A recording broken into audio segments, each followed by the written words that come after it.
Hello friends, welcome back to all of you on a YouTube channel BEH classes. आप सभी का brothers education hub के YouTube channel BEH classes पे स्वागत है। चलिए फ्रेंड्स, स्टार्ट करते हैं हम अपनी आज की इस वीडियो को।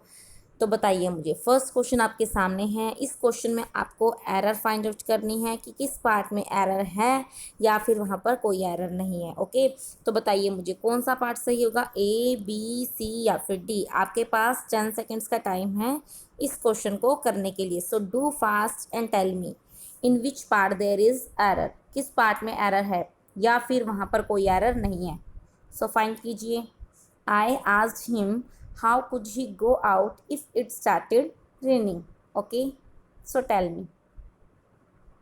और प्लीज़ जितने भी पर्सन इस वीडियो को देख रहे हैं, लाइक कर दो, इस वीडियो को शेयर कर दो। ओके, जो पर्सन आ चुका है इस वीडियो को लाइक कर दे, शेयर कर दे अपने सभी फ्रेंड्स के साथ। So tell me, I asked him how could he go out if it started raining.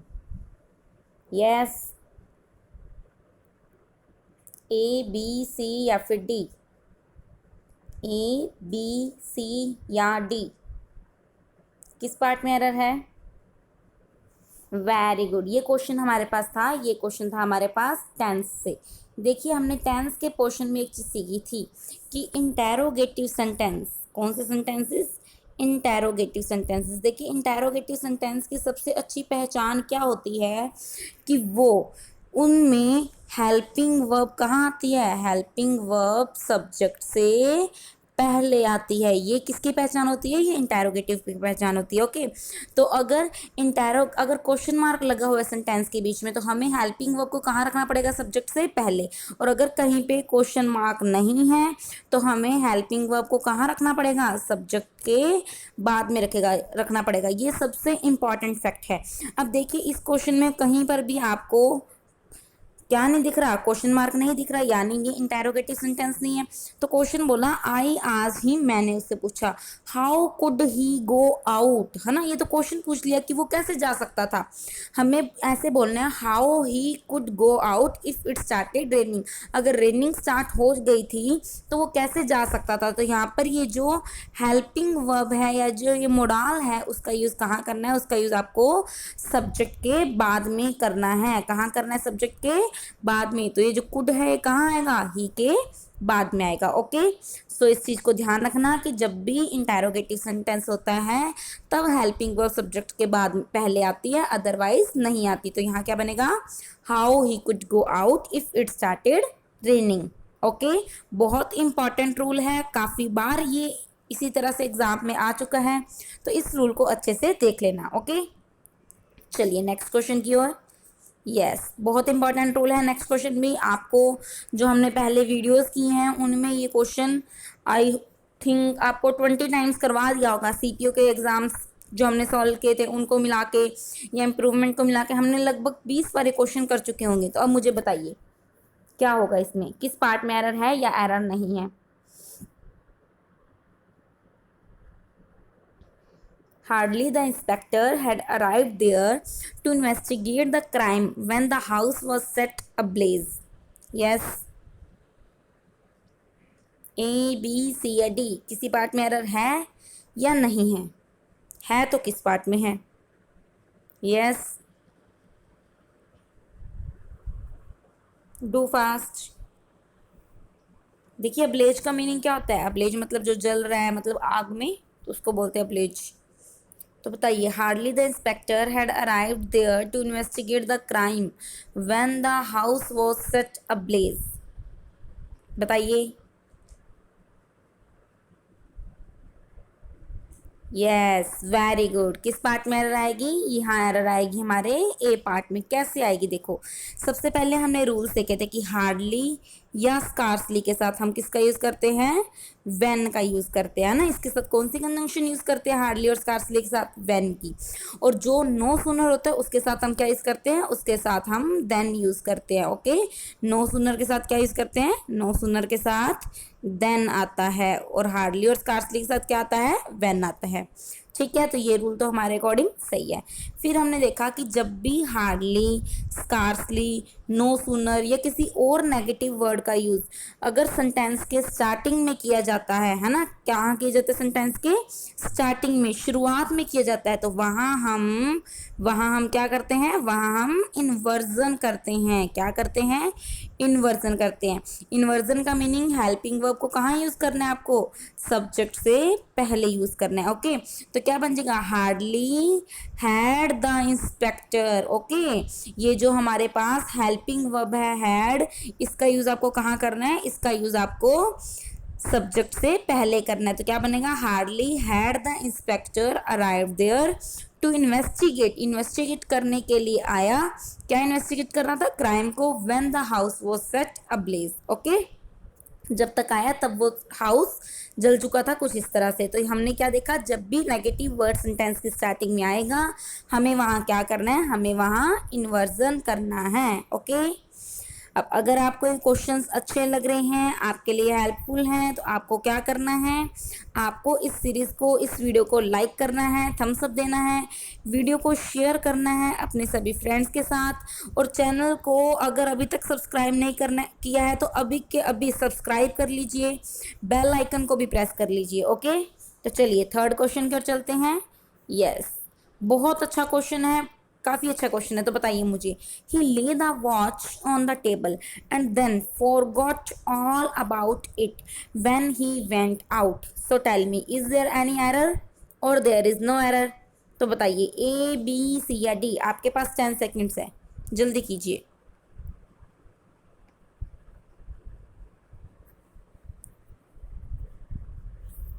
Yes, बताइए क्या बनेगा। He lay the watch on the table and then forgot all about it when he went out. Yes, too fast. A, B, C या D?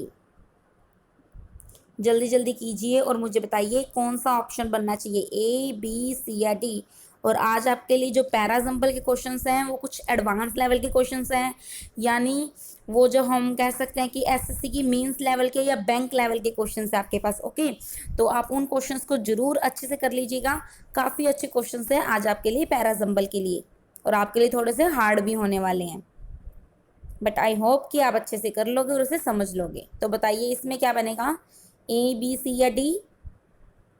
Very good, क्या बनेगा, ए। यहाँ हमारे पास error है, देखिए।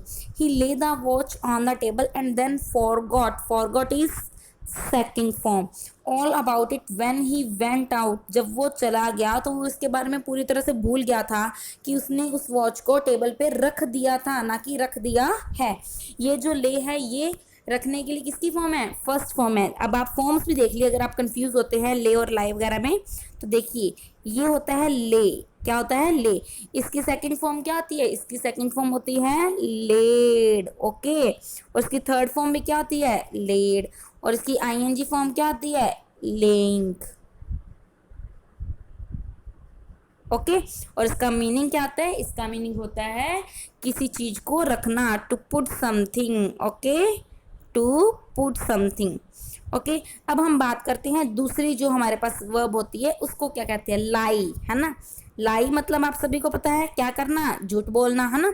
और इसकी सेकंड फॉर्म क्या होती है भाई, लाई की जो सेकंड फॉर्म होती है वो ले होती है। तो यहाँ पर अगर हम इसे सेकंड फॉर्म भी माने तो हम ये तो नहीं बोल सकते ना उसने झूठ बोला, रख दिया टेबल के ऊपर वॉच को, तो ये तो नहीं बन सकता ना। ही ले द टेबल, उसने टेबल वॉच को टेबल पे रख दिया, ना कि वॉच को झूठ बोल दिया। तो लाई, ले, लेन। ओके, और इसकी आईएनजी फॉर्म क्या आती है, लाइंग। अब आप इस चीज़ का स्क्रीनशॉट ले लीजिए अच्छे से, ताकि ये चीज़ आपके माइंड में हमेशा रहे। कई बार क्वेश्चंस बन जाता है फर्स्ट फॉर्म, सेकंड फॉर्म और थर्ड फॉर्म से। ओके, ले इज फर्स्ट फॉर्म LAY, जिसका मीनिंग होता है टू पुट समथिंग, किस चीज़ को रखना। इसकी सेकंड फॉर्म होती है लेड, और इसकी आईएनजी फॉर्म होती है लेइंग। और लाई इज झूठ बोलना, और इसकी सेकंड फॉर्म होती है लाई, ले, लेन। ओके, और इसकी आईएनजी फॉर्म होती है लाइंग। ओके, इसका मीनिंग होता है किसी चीज़ को हम बोलते हैं कि डिक्लाइन करना, कि नहीं हमने कुछ नहीं किया, तो क्या बन जाएगा, टू डिक्लाइन। ओके, अब आप इसका स्क्रीनशॉट ले लीजिए अच्छे से।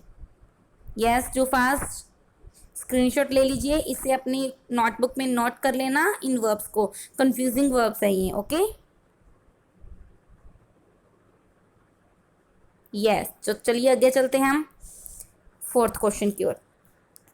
फोर्थ क्वेश्चन है, there is a need to revising government policies on controlling unauthorised constructions. अब बताइए मुझे किस पार्ट में एरर है, या यहाँ पर कोई भी एरर नहीं है।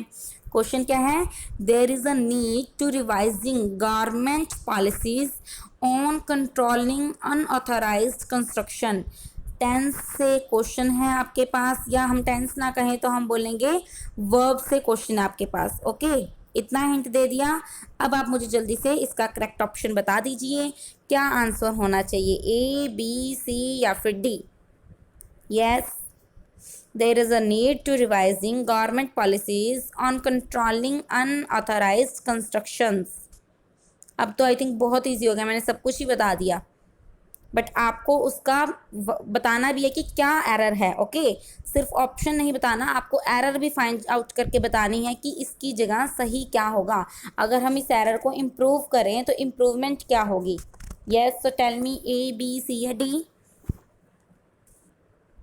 ए, बी, सी या डी। वेरी गुड, क्या बनेगा, बी नंबर ऑप्शन। देखिए, देयर इज अ नीड, एक जरूरत है, क्या करने के लिए जरूरत है, किस चीज़ की जरूरत है, कि गवर्नमेंट पॉलिसीज को रिवाइज किया जाए, है ना। तो आपको पता है टू के बाद में क्या आता है, टू के बाद में वर्ब की फर्स्ट फॉर्म आती है ऑलवेज, ठीक है। ये कभी भी नहीं हो सकता कि टू के बाद में फर्स्ट फॉर्म ना आए, सिर्फ एक केस में जब टू एज अ प्रपोजिशन काम करे। तो यहाँ पर टू प्रपोजिशन काम नहीं कर रहा, कोई भी फ्रॉम टू वाला सेंस नहीं है, वर्ब ही यूज हो रही है कि गवर्नमेंट पॉलिसीज को रिवाइज करने के लिए ज़रूरत है तुम्हें, है ना, तो उनको रिवाइज करने की तुम्हें ज़रूरत है। तो टू के बाद में फर्स्ट फॉर्म आने, तो यहाँ पर क्या बनेगा, फिर यहाँ पर बनेगा to revise, okay, to revise government policies, किस चीज़ पे जो पॉलिसीज बनी है, ऑन कंट्रोलिंग अनऑथोराइज कंस्ट्रक्शंस, कि जो अनऑथोराइज कंस्ट्रक्शन है उन चीज़ को कंट्रोल किया जाए। ये भी चेक कर लीजिए, प्रेपोजिशन के बाद में कौन सी फॉर्म लगी है, आईएनजी फॉर्म, ओके। प्रेपोजिशन के बाद कौन सी फॉर्म, आईएनजी फॉर्म। तो ये 2v1 वाला रूल भी काफ़ी इंपॉर्टेंट है। सबसे पहले तो आपको चेक करना चाहिए कि टू के बाद में अगर कोई वर्ब आएगी तो वर्ब की फर्स्ट फॉर्म आएगी। फिर आपको चेक करना है क्या इसका यूज़ भी हो रहा है, या सीधा हमें जिरंडा वहाँ यूज़ करना चाहिए, ओके। तो ये चीज़ भी आप चेक करेंगे। चलें आगे, चलिए।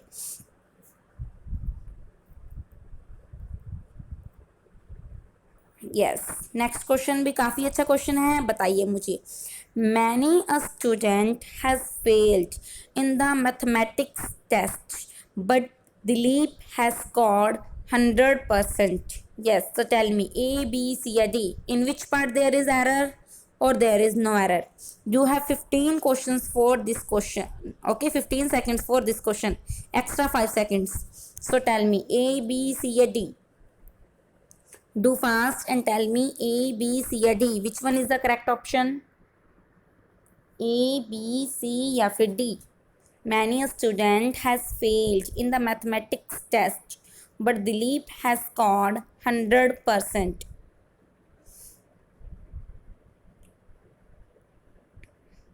Yes. और फिर से आपको कह रहे हैं, जितने भी पर्सन इस वीडियो से जुड़ चुके हैं इसे लाइक कर दें, शेयर कर दें अपने सभी फ्रेंड्स के साथ, ओके। जितने भी पर्सन इस वीडियो को देख रहे हैं शेयर कर दीजिए सभी फ्रेंड्स के साथ, और चैनल को सब्सक्राइब कर लें।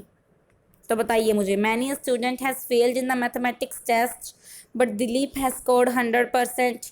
क्या इसमें एरर है या कोई एरर नहीं है, अगर है तो कौन से पार्ट में है, बताइए। देखिए, सबसे पहले हम रूल्स को चेक करते जाते हैं। आपको मैनी वाला रूल मैंने बता रखा है ना, काफ़ी बार आपको बता रखा है। मैनी सब्जेक्ट वर्ब एग्रीमेंट में भी हमने किया था। मैनी के बाद जो नाउन यूज़ करने हैं या जो वर्ब यूज़ करनी है क्या आएगी, सिंगुलर आएगी। तो मैनी अ स्टूडेंट हैज़, ये तो करेक्ट है। Many a student has failed, has के बाद में थर्ड फॉर्म आती है, okay. Many a student has failed in the mathematics test, सही है।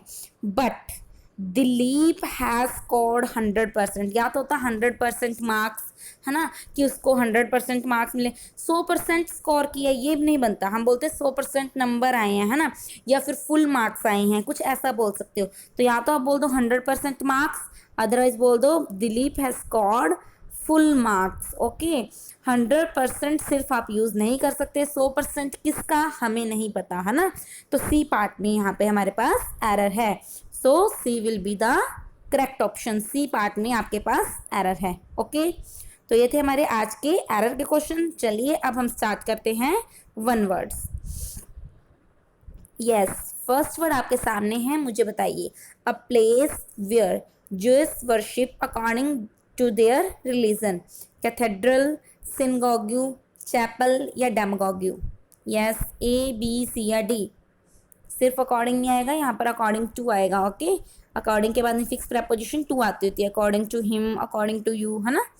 तो ये गलती से मिस प्रिंटिंग हो गई है, गलती से मिस प्रिंटिंग नहीं होती, मिस प्रिंटिंग हो गई है ना।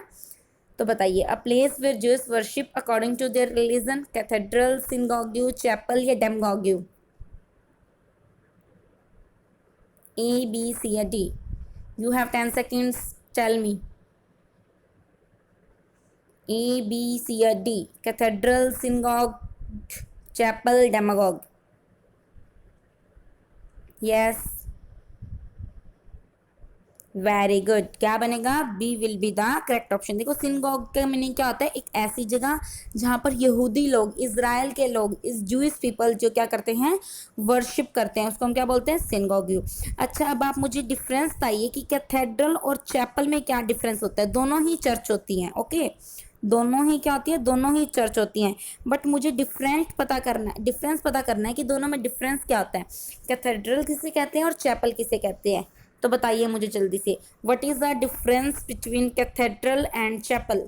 बोथ आर चर्च, दोनों को ही हम क्या बोलते हैं? दोनों को ही हम चर्च बोलते हैं। तो बताइए, कैथेड्रल और चैपल में फ़र्क क्या होता है? Yes, do fast. What is the difference between cathedral and chapel? Yes,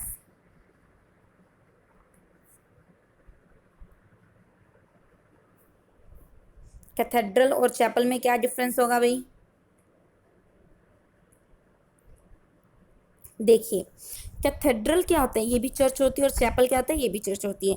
लेकिन कैथेड्रल होती है एक मेन चर्च। मान लो बहुत बड़ी सिटी है और वहाँ की कोई एक मेन चर्च है, उसे हम बोलेंगे कैथेड्रल। ओके, और चैपल क्या होता है? एक स्मॉल चर्च, एक बहुत छोटी चर्च। मान लो किसी बिल्डिंग में, है ना, कोई बहुत बड़ी बिल्डिंग है तो उसमें एक छोटी सी चर्च बना रखी है, कोई स्कूल है उसमें छोटी सी चर्च बन रखी है, ये घर में एक रूम है जहाँ चर्च बना रखा है जिसे, है ना, तो उसे बोलते हैं चैपल। तो cathedral is main church, chapel is small church. Demagogy क्या होता है? डेमागोगी होता है एक ऐसा पर्सन जो जनता को मिसलीड करता है, उसे हम क्या बोलते हैं? उसे हम डेमागोगी कहते हैं। ओके, चलिए नेक्स्ट वर्ड की ओर। चलिए, तो ये डिफरेंस याद रखना कैथेड्रल और चैपल में। Yes, next question is one who stays away from school without permission. ये क्या हो गया? यहाँ पर क्या आएगा? परमिशन वर्ड आएगा। Okay, one who stays away from school without permission, जो बिना परमिशन के स्कूल से भाग जाता है, काम से भाग जाता है, तो उसे हम क्या बोलते हैं? पेडेंट, सप्लिकेंट, मेंडिकेंट या ट्रॉन्ट। ए बी सी या डी। बहुत इजी वर्ड है, जल्दी से बताइए। और अगर किसी को इसके लिए ईडियम पता है तो वो भी बताइए। ए बी सी या D. Yes, do fast. A B C या डी। Very good. क्या बनेगा? ट्रॉन्ट। देखिए, एक ऐसा पर्सन जो एब्सेंट विदाउट परमिशन, जो बिना परमिशन के क्या रहता है? एब्सेंट रहता है, स्टेज अवे रहता है, उसे हम क्या बोलते हैं? उसे हम ट्रॉन्ट कहते हैं। इसके लिए जो फिक्स ईडियम होती है वो क्या होती है? वो होती है French leave. Okay, French leave हमने कैसे याद किया था?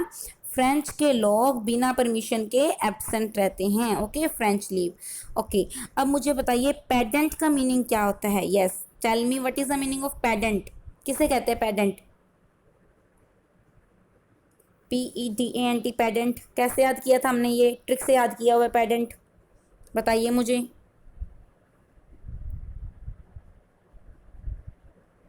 Yes, too fast. What is the meaning of pedant? बहुत अच्छे वर्ड्स हैं आज की जो एरर्स हैं वो बहुत अच्छी हैं, और पैराजम्बल तो वन लेवल अप है आपके लिए। तो बताइए मुझे, तो आपको क्या करना है, इस वीडियो को लाइक कर देना है, शेयर कर देना है, ओके। जितने भी फ्रेंड्स आपके कॉम्पिटिटिव एग्जाम्स की प्रिपरेशन कर रहे हैं उन सभी के पास इस वीडियो को पहुंचा दीजिए, शेयर कर दीजिए। तो अब मुझे बताइए पेडेंट का मीनिंग क्या होता है? यस, पेडेंट का मीनिंग क्या होता है? देखिए, पेडेंट मीन्स एक ऐसा पर्सन जो बहुत ही पंडित बनते हैं। हमने कैसे याद किया था पेडेंट को? पंडित बनना, है ना। पंडित लोग क्या करते हैं, मतलब मंत्र वगैरह बहुत ज़्यादा उनको नॉलेज वगैरह होती है, और वो नॉलेज को शो ऑफ भी कर सकते हैं।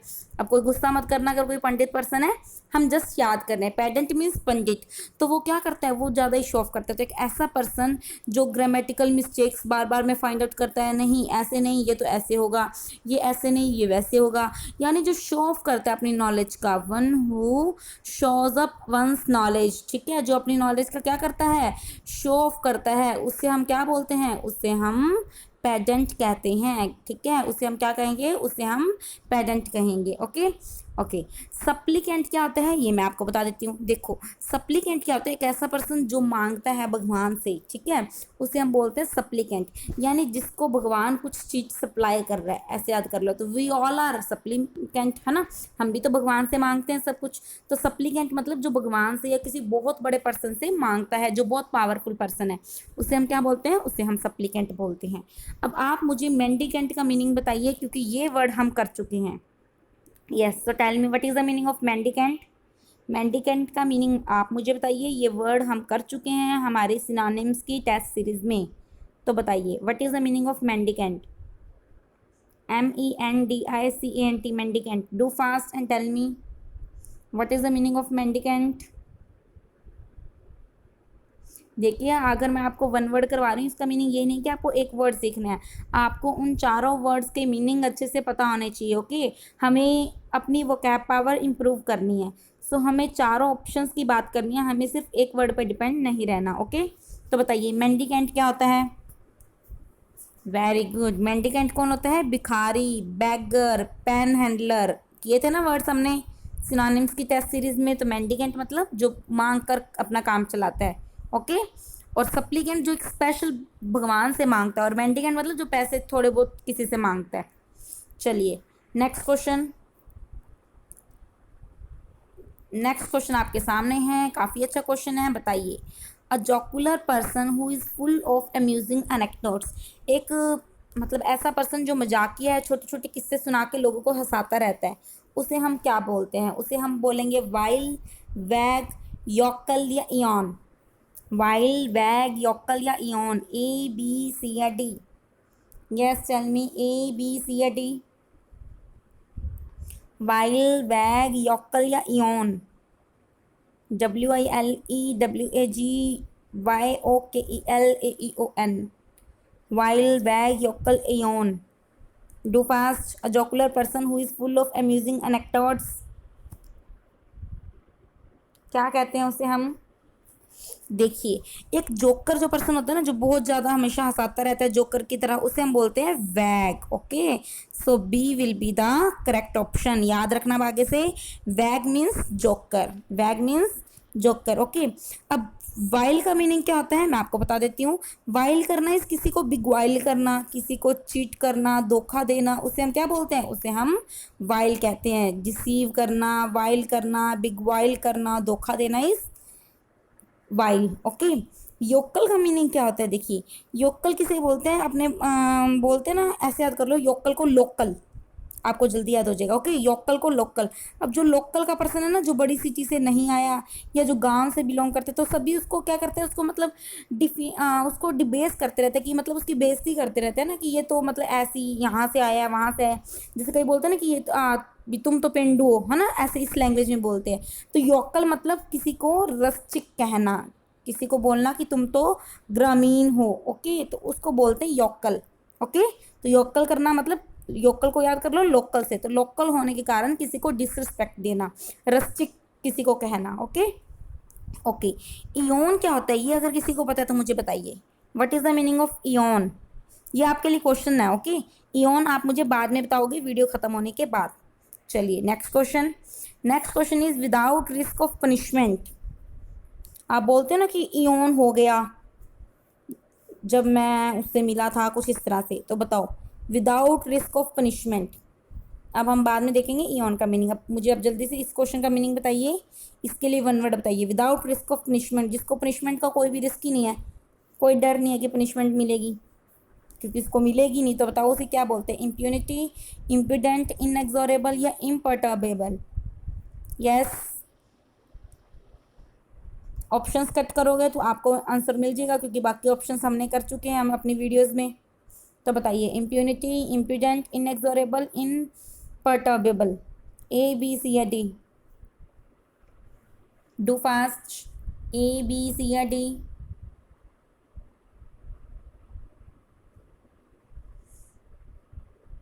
यस. और फिर से आपको कह रहे हैं अभी वीडियो को लाइक कर दो, शेयर कर दो. ओके, जितने भी पर्सन इस वीडियो को देख रहे हैं सबसे पहले लाइक कर दें इस वीडियो को, शेयर कर दें अपने सभी फ्रेंड्स के साथ. और मुझे बताओ कि इसका आंसर क्या होगा, ए बी सी या डी. Very good. क्या होगा, इम्प्यूनिटी. इम्प्यूनिटी देखो, प्यूनिटी यानी पनिशमेंट, और इम मतलब नहीं मिली, तो किसी को पनिशमेंट का डर ही नहीं है, किसी को एग्जेम्पशन मिल रखी है, छूट मिल रखी है कि तुम्हें कोई प्रॉब्लम नहीं, तुम ये काम कर सकते हो, तो उसे हम बोलते हैं impunity. Without risk of punishment, जिसको पनिशमेंट का कोई डर ही नहीं है. इम्प्रूडेंट कौन होता है, जो पर्सन बहुत जिद्दी है, एडमेंट है, डिसरिस्पेक्ट करते हैं, है ना, इंसोलेंट है. ओके, उसे हम क्या बोलते हैं, उसे हम इम्प्रूडेंट बोलते हैं. इनएक्सोरेबल वर्ड भी हम कर चुके हैं, जिसको हम क्या नहीं कर सकते, जिसको हम चेंज नहीं कर सकते, उसको या अपने अकॉर्डिंग नहीं डाल सकते, मैनेज नहीं कर सकते, उसे हम बोलते हैं inexorable. Can't change, can't manage. Imperturbable, imperturbable. Perturbable का मीनिंग क्या था, पर्टर्ब करना यानी डिस्टर्ब करना, और इम्पर्टेबल जिसको आप डिस्टर्ब नहीं कर सकते. कांट डिस्टर्ब, जिसे हम क्या नहीं कर सकते, जिसे हम चेंज नहीं कर सकते, जिसे हम डिस्टर्ब नहीं कर सकते. क्यों, क्योंकि वो पर्सन बहुत काम है. ठीक है, तो उसको हम क्या बोलेंगे, इम्पर्टर्बेबल. ओके, तो इन चारों वर्ड्स का मीनिंग देख लीजिए. इम्प्यूनिटी, एग्जाम्पशन मिलना, प्यूनिटी ना मिलना. इम्प्रूडेंट, जो इंसोलेंट है, जिद्दी है, डिसरिस्पेक्ट करता है. इनएक्सोरेबल, जिसको आप चेंज नहीं कर सकते, एग्जॉर नहीं कर सकते. इम्पर्टेबल, जिसको आप पर्टर्ब नहीं कर सकते, यानी डिस्टर्ब नहीं कर सकते. ओके, चलिए नेक्स्ट वर्ड की ओर. चलिए next word is excessive preoccupation with one's health. जो अपनी हेल्थ को लेकर बहुत ही प्री ऑक्यूपाइड रहता है, यानी उसके बारे में ज़्यादा ही सोचता रहता है, उसको हम क्या बोलते हैं, मेलाइज, डिसअफेक्टेड, मेलिंगर या hypochondria. Yes, tell me, A B C या डी. मेलाइज, डिसअफेक्टेड, मेलिंगर या hypochondria. Do fast, you have only 10 seconds. Tell me which option is the correct one. Malaise, disaffected, malinger या hypochondria. Yes,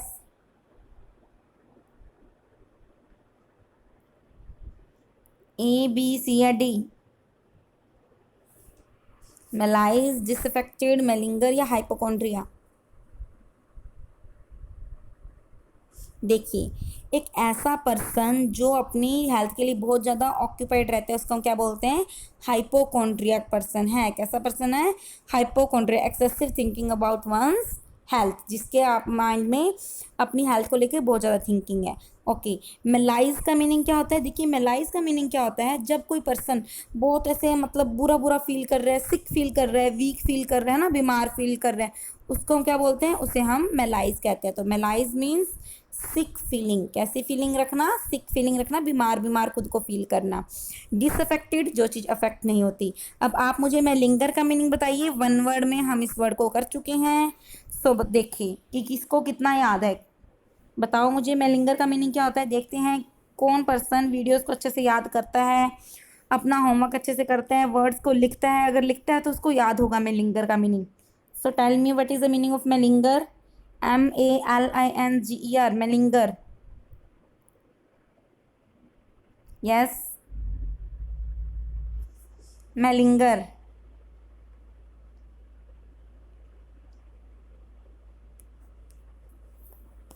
do fast.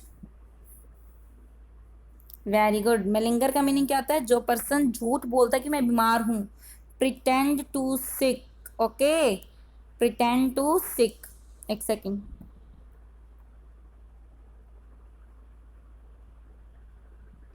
तो उससे हम क्या कहते हैं, उससे हम मेलिंगर कहते हैं। देखो इसकी ट्रिक भी याद कर लेते हैं। मेलिंग, मेलिंग, मेलिंग को याद कर लो मेलिंग से। अगर मान लो अगर आप जॉब लगे तो आपको मेल तो डालनी पड़ेगी कि मैं बीमार हूँ ना, तो मेलिंग करना इज मेलिंग करना। मेल करके उनको कह रहे हो कि हम सिक हैं, तो मेलिंगर मतलब प्रिटेंड टू सिक। ओके, चले अब हम पैराएग्जाम्पल के क्वेश्चंस पे। बहुत अच्छे क्वेश्चंस है वो भी, ये भी क्वेश्चंस काफ़ी अच्छे थे। अगर आपको क्वेश्चंस अच्छे लग रहे हैं तो आपको क्या करना है, इस वीडियो को लाइक करना है और शेयर करना है। ओके, चलिए नेक्स्ट क्वेश्चन की ओर। देखिए आज आपके पास क्वेश्चंस किस तरह से रहेंगे। अरे यार ऑप्शंस ही नहीं दिए इसके तो मैंने, चलो कोई बात नहीं, विदाउट ऑप्शन हम आज करते हैं क्वेश्चन, बाकी फिर हम क्वेश्चंस का कल करेंगे क्योंकि टाइम भी काफ़ी हो चुका है। तो बताइए, first question is risk averse banks may now have. ये क्वेश्चन आपको कैसे करने हैं, देखिए आज आप सीख लीजिए और फिर कल हम आपके लिए इसके लिए टेस्ट प्रिपेयर कर देंगे। ओके, इसमें आपको फर्स्ट सेंटेंस दिया होगा और लास्ट सेंटेंस दिया होगा, ये फिक्स है, इनको आप चेंज नहीं कर सकते। ओके, आगे हम जो क्वेश्चन कर रहे थे उसमें क्या किया था हमने, एक सेंटेंस को या फिर एक पैराग्राफ को हमने 4 पार्ट्स में डिवाइड किया था। अब उसका किया तो अभी भी 4, अब उसको 6 पार्ट्स में डिवाइड किया, फर्स्ट और सिक्स्थ, यानी फर्स्ट एंड लास्ट आपके लिए फिक्स है कि यही बनेगा। बाकी के जो बीच के 4 सेंटेंसेस हैं आपको उनको क्या करना है, उनको अरेंज करना है। ओके, उन चारों सेंटेंसेस को आप क्या करोगे, उसे आप अरेंज करोगे। तो अब एक बार आप देखिए कि क्या हो सकता है कि फर्स्ट क्वेश्चन होगा कि risk averse banks may now have.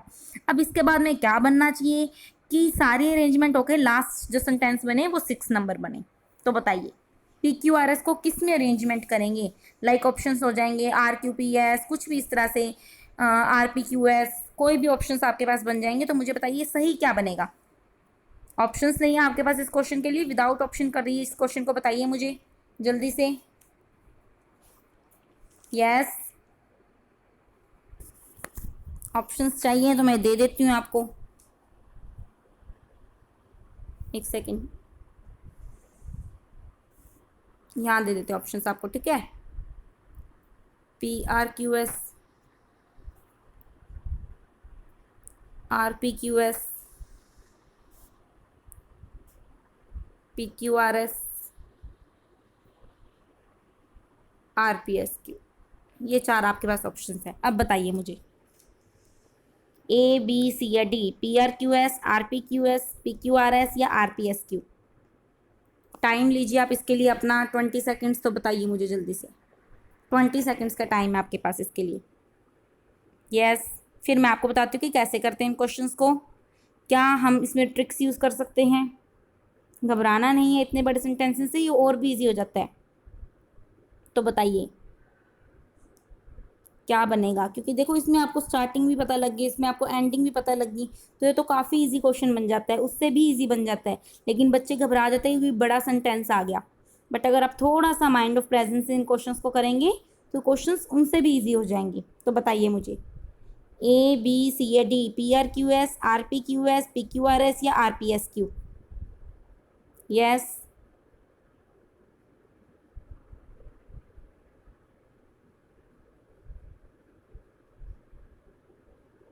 जल्दी कीजिए, ABC या D। देखिए मैं बताती हूँ आपको, सबसे पहले वही हम ऑप्शंस पे बात करते हैं क्योंकि ऑप्शन से करना ऑब्वियस ही बात है, इजी हो जाता है। ऑप्शंस आपके पास स्टार्टिंग क्या बन रही है, या तो P बन रही है या फिर R बन रहा है।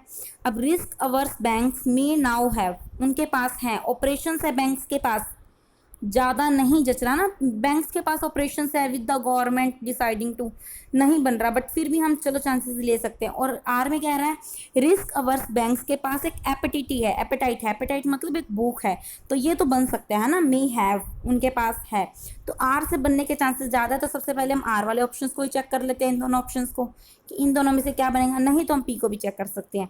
अब एक में कह रहा है आर के बाद में पी, दूसरे में कह रहा है आर के बाद में पी। रिस्क अवर्स बैंक्स में नाउ हैव, उनके पास क्या है, the appetite to resume lending, कि वो लैंडिंग ऑपरेशंस, सही है, लैंडिंग ऑपरेशंस, उधार देने के ऑपरेशंस, तो आर के बाद में पी तो कनेक्ट हो रहा है, lending operations with the government deciding to. अब इसके बाद में देखना है पी के बाद में क्यू बनेगा या एस बनेगा, डिसाइडिंग टू एक्सटेंडेड, टू के बाद में सेकंड फॉर्म तो हमने आज तक नहीं देखी, टू प्रोवाइड, है ना, टू के बाद कौन सी फॉर्म आती है, फर्स्ट फॉर्म, यानी पी के बाद में क्या बनेगा, एस बनेगा। तो ये वाला ऑप्शन सही बनेगा हमारे पास, पी के बाद में एस बनेगा, तो इससे भी कट कर दो, इसे भी कट कर दो, इसे भी कट कर दो, तो क्या बन जाएगा, D will be the correct option. अब दोबारा से देख लो क्या बन गया हमारे पास, रिस्क अवर्स बैंक्स में नाउ हैव, उनके पास क्या है, the appetite to resume lending, यानी आर लैंडिंग, क्या lending operations with the government, कि गवर्नमेंट के साथ वो मिलकर डिसाइड करेगी क्या करे कि टू प्रोवाइड, वो प्रोवाइड करे full guarantee for the loans, उन लोन्स को extended bye them to borrowers to kick start, ताकि वो क्या हो सके, ताकि जो कोविड-19 के कारण इकोनॉमी पैरालाइज हो चुकी है, गिर चुकी है, उसको दोबारा से स्टार्ट किया जा सके, है ना। तो R P S Q will be the correct option. Okay, इस तरह से हम इन क्वेश्चंस को कल करेंगे, क्योंकि आज थोड़ी सी प्रिंटिंग मिस्टेक हो गई है, ऑप्शंस बनाना भूल चुके हैं, तो कोई बात नहीं, हम कल इन क्वेश्चंस को करेंगे। आई होप आपको आज वाली वीडियो काफ़ी अच्छी लगी होगी। अगर आपको ये वीडियो अच्छी लगी है तो आपको क्या करना है, लाइक करना है और शेयर करना है। इस तरह से जो हमारे पास पैराजम्बल हैं ये भी हमारे क्वेश्चंस में हमारे एग्जाम में बन सकते हैं, बैंक में तो इस तरह के बनते हैं, और एसएससी में मेंस लेवल में आ सकते हैं, और आपके लिए काफ़ी हेल्पफुल रहेंगे ये। तो आपको क्या करना है, वीडियो को लाइक शेयर कर देना है, चैनल को सब्सक्राइब कर लेना है, एंड प्लीज़ घर पे रहिए, सुरक्षित रहिए, घर से बाहर बिल्कुल भी मत निकलिए। Thank you so much, bye bye, take care.